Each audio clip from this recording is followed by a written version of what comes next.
بسم اللہ الرحمن الرحیم رب اشرح لی صدری ویسر لی امری واحلل عقدۃ من لسانی یفقہوا قولی صلی اللہ علی حبیبہ محمد وآلہ وسلم۔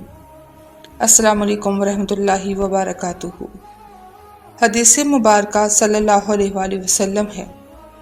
ابن عباس رضی اللہ عنہما، ابن عباس یعنی عبداللہ عباس رضی اللہ عنہما سے روایت ہے کہ میں ایک دن نبی کریم صلی اللہ علیہ وآلہ وسلم کے پیچھے سوار تھا تو آپ صلی اللہ علیہ وسلم نے فرمایا، اے لڑکے، اللہ کا دھیان رکھ، وہ تیرا دھیان رکھے گا۔ اللہ کا دھیان رکھ تو اسے اپنے سامنے پائے گا، اور جب سوال کرے تو اللہ سے سوال کر، اور جب مدد مانگے تو اللہ سے مدد مانگ، اور جان لے کہ اگر امت اس بات پر جمع ہو جائے کہ تجھے کوئی فائدہ پہنچائیں تو کوئی فائدہ نہیں پہنچا سکیں گے مگر جو اللہ نے تمہارے لیے لکھ دیا ہے، اور اگر وہ جمع ہو جائیں کہ تجھے کوئی نقصان پہنچائیں کوئی نقصان نہیں پہنچا سکیں گے مگر جو اللہ نے تم پر لکھ دیا ہے۔ قلم خشک ہو گئے اور صحیفے لپیٹ دیے گئے۔ اگر میں اس حدیث مبارکہ کی شرح کے متعلق بات کروں تو کچھ پوائنٹس کے ساتھ میں اس کو ڈیفائن کرنا چاہوں گی۔ سب سے پہلے حدیث مبارکہ میں ہے اللہ کا دھیان رکھ، یعنی اللہ کی حدود، اس کے احکامات، اس کی منع کی ہوئی چیزیں اور اس کے ساتھ کیے ہوئے عہد و پیمان کا دھیان رکھ۔ اللہ کی حد آ جائے تو اس سے آگے مت بڑھ، حکم آ جائے تو اس پر عمل کر، وہ منع کر دے تو رک جا۔ غرض ہر کام کرتے وقت اللہ تعالیٰ انسان کی یاد میں رہے، جیسا کہ اللہ تعالیٰ فرماتا ہے وَالْحَافِظُونَ لِحُدُودِ اللَّهِ، اور وہ جو اللہ کی حدود کی حفاظت کرنے والے ہیں، اور فرمایا یہ وہ ہے جس کا تو وعدہ دیے جاتے ہو، ہر رجوع کرنے والے، حفاظت کرنے والے کے لیے۔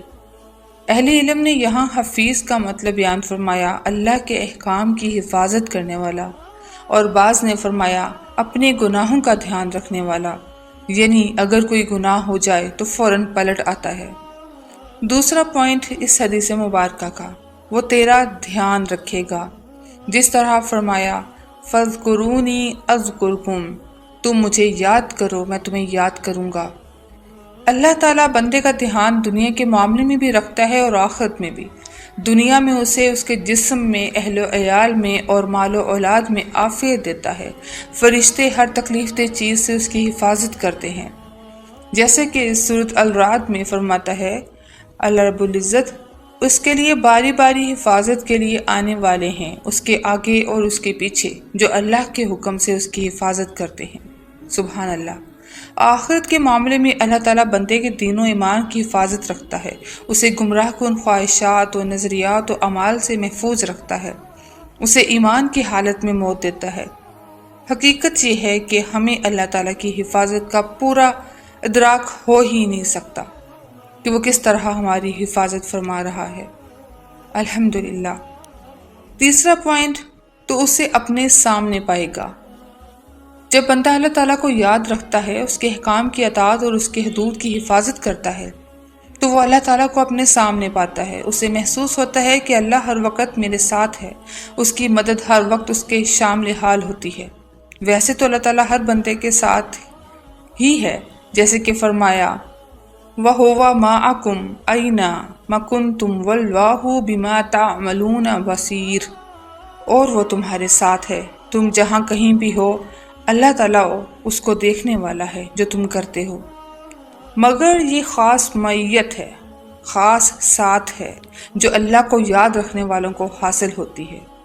یہ ایسا قرب ہے جو صرف اللہ کو یاد کرنے والے کے لیے ہے، جیسے کہ فرمایا لا تحزن ان اللہ معنا، کچھ غم نہ کر، اللہ ہمارے ساتھ ہے، اور فرمایا تم مت ڈرنا، بے شک میں تمہارے ساتھ ہوں، سنتا ہوں اور دیکھتا ہوں۔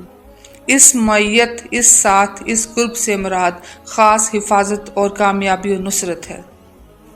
چوتھا پوائنٹ، جب سوال کرے تو اللہ سے سوال کر، کیونکہ اللہ تعالیٰ سوال سے خوش ہوتا ہے، سوال نہ کرنے سے ناراض ہوتا ہے۔ رسول اللہ صلی اللہ علیہ وآلہ وسلم نے فرمایا جو اللہ سے سوال نہ کرے اللہ تعالیٰ اس سے ناراض ہو جاتے ہیں۔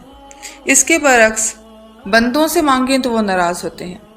اللہ تعالیٰ غصے ہوتا ہے اگر تم اسے سوال کرنا چھوڑ دو، اور ابن آدم کو دیکھو گے وہ اس وقت غصے میں ہوگا جب اسے سوال کیا جائے گا۔ ایک شاعر نے کہا ہے، اے ابو مالک، لوگوں سے سوال مت کر اور دونوں ہاتھوں سے اللہ کا فضل مانگ، کیونکہ اللہ سب سے وسعت والا ہے۔ لوگوں سے تو اگر مٹی کا سوال کیا جائے تو جلد ہی ان کا یہ حال ہو جائے گا کہ مانگنے پر اکتا کر مٹی دینے سے بھی انکار کر دیں گے۔ کچھ چیزیں جو صرف اللہ کے اختیار میں ہیں، مثلا ہدایت، صحت، دولت مندی، اولاد، رزق، ان سب کا سوال صرف اللہ سے جائز ہے، اور ان چیزوں میں مدد بھی اللہ سے ہی مانگی جائے۔ ایاک نعبد و ایاک نستعین، ہم تیری ہی عبادت کرتے ہیں اور تجھ سے ہی مدد مانگتے ہیں۔ غیر سے مانگے گا تو مشرک ہو جائے گا، اور جو چیزیں بندوں کے اختیار میں ہیں یا اس کا دوسرے پر حق ہے، مثلا کسی کے پاس کھانے کی چیز موجود ہے تو مانگ لینا۔ کوئی شخص کسی ظالم کا ظلم دور کرنے میں یا کسی اور کام میں مدد کر سکتا ہے تو اس سے مدد مانگ لینا جائز ہے، جیسے کہ موسیٰ اور خضر علیہ السلام نے بستی والوں سے کھانا مانگا تھا، اور عیسیٰ بن مریم علیہ السلام نے فرمایا تھا، من انصاری اللہ، کون ہے میرا مددگار اللہ کی راہ میں، کیونکہ مہمان نوازی اور دین میں نصرت طلب کرنا مہمان اور دائی کا حق ہے۔ ان چیزوں میں بھی اصل امید اللہ سے ہی رکھے کہ وہ چاہے گا تو مخلوق کے دل اس کی طرف مائل کر دے گا، گویا اصل سوال اللہ تعالیٰ سے کرے گا۔ جہاں تک ہو سکے معمولی چیزوں میں بھی مخلوق سے سوال کرنے سے بچے، کیونکہ سوال کرنا اپنے آپ کو دوسروں کے سامنے ذلیل کرنا ہے۔ جیسے کہ رسول اللہ صلی اللہ علیہ وسلم نے صحابہ کی ایک جماعت سے بیعت لی تھی کہ وہ کسی سے سوال نہیں کریں گے۔ ان میں کسی کا کوڑا تک گر جاتا تو وہ کسی سے پکڑنے کے لیے نہیں کہتا تھا۔ اس جماعت میں 8 یا 9 صحابہ کرام رضی اللہ عنہم شامل تھے۔